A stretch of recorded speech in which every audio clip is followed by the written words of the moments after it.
就在蓝忘机准备考虑要不要下载一个王者荣耀陪他玩的时候，发现这人居然开始收拾新发的课本了。魏无羡这个人有一个奇怪的小癖好，那就是他新发的书就要装上书皮。一个学期过去了，别人的书都破破烂烂的不成样子，就魏无羡的书还是崭新崭新的。不过新发的书纸还是很锋利的，魏无羡一不小心就被书纸在虎口那里划了一个口子。魏无羡轻轻地嘶了一声，蓝忘机扭过头就看见了魏无羡的虎口那里多了一道口子，神色有些无奈。他从自己的衣服兜里拿出一个创可贴，然后撕开给魏无羡贴上了。魏无羡被他随身装着创可贴的行为惊到了，这创可贴你这么都随身装着？蓝忘机看了一眼魏无羡，又看了看魏无羡手上被创可贴贴上的小口子，无声地说了句笨死了。这个肯定不能让这人听见，不然又要闹了。魏无羡和蓝忘机两个人不是一个宿舍，魏无羡住在宿舍的另一边，蓝忘机的宿舍恰恰与魏无羡的宿舍相反。魏无羡知道这个消息的时候，心里谈不上来什么感觉，可能是他初中3年和蓝忘机同吃同住惯了。虽然他嘴上背地里说的很嫌弃蓝忘机，不想跟他在一个学校，在一个宿舍，在一个班，但是魏无羡都只是随便说说，从来没有付出过什么行动。定制校服和军训服需要时间，所以他们的军训定到了周3，前2天就适应一下校园的生活。魏无羡倒是感觉还好，只不过是换了个学校而已。就是这个天气太热了，魏无羡不想军训，他怕热，而且要军训1个月，他都怕自己晒秃噜皮。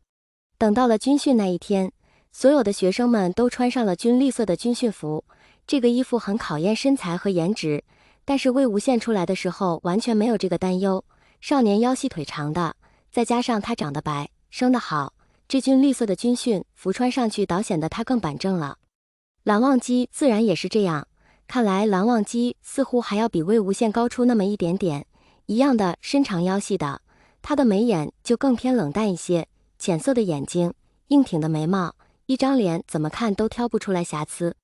其实刚开学没几天，他们2个都已经被评为云深附中的校草了，但是由于2个人的风格不同，各有各的帅气，所以到现在也没有评出来到底是谁才是真正的校草。他们2个是一个班，他们是从高到低排的魏无羡要比蓝忘机低一点，所以他在蓝忘机的前面，蓝忘机在他后面。蓝忘机一低头就能看见魏无羡雪白的脖颈，似乎是太热了，他身上的汗明显可见。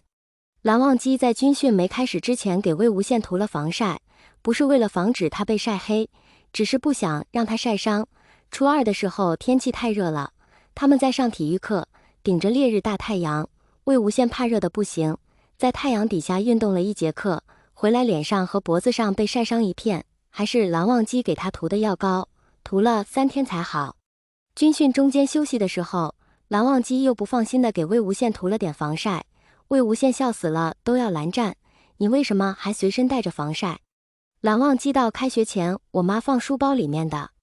其实是蓝忘机不知道哪个牌子的防晒好，让蓝女士给自己买的，临走前蓝女士才放进蓝忘机的书包里。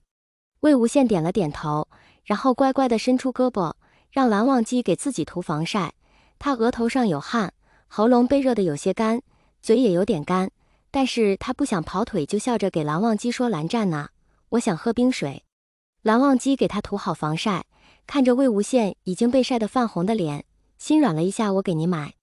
魏无羡一听就狂点头，蓝忘机看了看时间还早呢，于是就去了小卖部给魏无羡买了1瓶冰水回来。魏无羡开心了，咕咚咕咚喝了半瓶，这才感觉舒服了。蓝忘机把他喝过的水放在一边，魏无羡靠在树旁闭着眼假寐。蓝忘机默默地坐在了魏无羡的身边，只是他坐的这个位置很巧妙，帮魏无羡遮住了一半的阳光。一天军训下来，魏无羡累的路都不想走，整个人像是没骨头一样，靠在蓝忘机身上啊，我好累啊，蓝战，你都不累吗？